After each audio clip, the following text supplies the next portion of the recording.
This week, the traditional three-legged stool of American retirement is nearly obsolete. We'll look at how retirement income sources have evolved and also how both cash poor and mass-affluent retirees may be able to replace the all-important missing third leg. We'll do that right after this short message from our sponsor.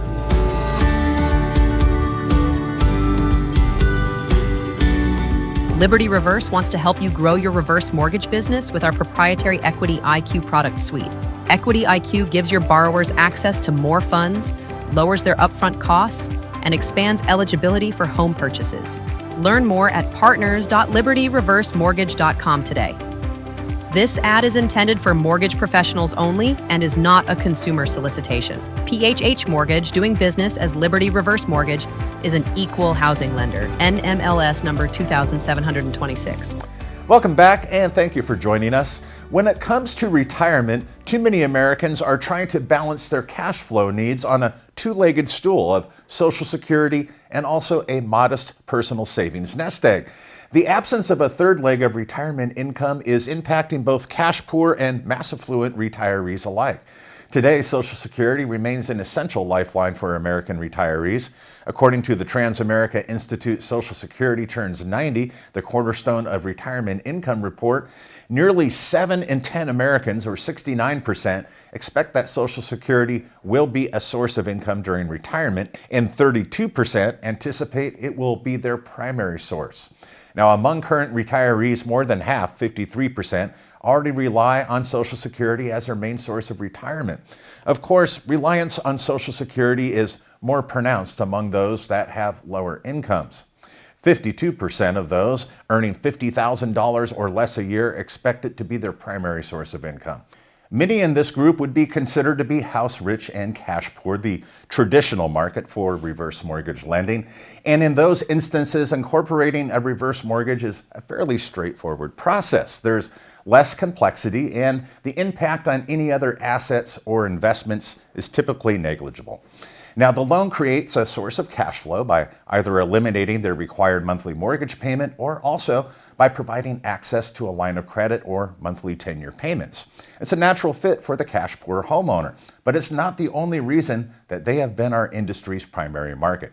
Consider this. Since the HECM was formalized in 1989, marketing, counseling, and the product design itself has been aimed squarely at retirees in distress, those who couldn't cover their bills or had rising medical costs or faced foreclosure. And that perception, it persists to this day, leading many to see a reverse mortgage as a loan of last resort. But what about the mass affluent? Now, they are defined as a household that has anywhere between $100,000 and $1 million in investable assets. Yet they are still sitting in a tricky middle ground. Social Security benefits were designed to replace only about 40% of pre-retirement income for the average earner. But for the higher earner in the mass affluent category, that replacement ratio is even lower, providing only 20 to 30% of their previous working income. And that places more strain on their 401ks or IRA savings to close the gap that was left by a modest Social Security benefit. Another two-legged stool. Now, more affluent retirees, they also tend to live longer thanks to better access to health care, which does increase their risk of outliving their retirement savings. And then you add to that their sequence of returns risk and a turbulent stock market, and also tax efficiency challenges and coordinating their withdrawals along Social Security. And we see that the mass affluent today should be seriously considering incorporating their housing wealth into their retirement plan. Now, eliminating an existing mortgage payment with a reverse mortgage, obviously, it frees up cash flow. And that could allow the mass affluent retiree to make smaller withdrawals from their qualified retirement accounts, and that preserves their portfolio's longevity. Establishing a HECM line of credit can serve as a buffer. It can be drawn upon during a down market to reduce any sequence of returns risk or realized losses, and it can help reduce a retiree's marginal tax rate by allowing them to reduce their withdrawals only to the required minimum distributions from those qualified accounts. And that could reduce their taxation on Social Security benefits. Now, for the mass affluent retiree, the ideal HECM structure typically involves establishing a growing HECM line of credit after they pay off any remaining mortgage balance. It's less of a lifeline and more of a retirement planning tool. And that preserves tax efficiency, creates a growing pool of non-taxable cash flow, and it reduces the risk of depleting savings and also smooths taxable distributions from retirement accounts. In effect, the HECM becomes a third leg of the retirement stool, a flexible buffer that supports stability while helping manage taxes. In the end, retirement security is about creating a stable source of cash flow.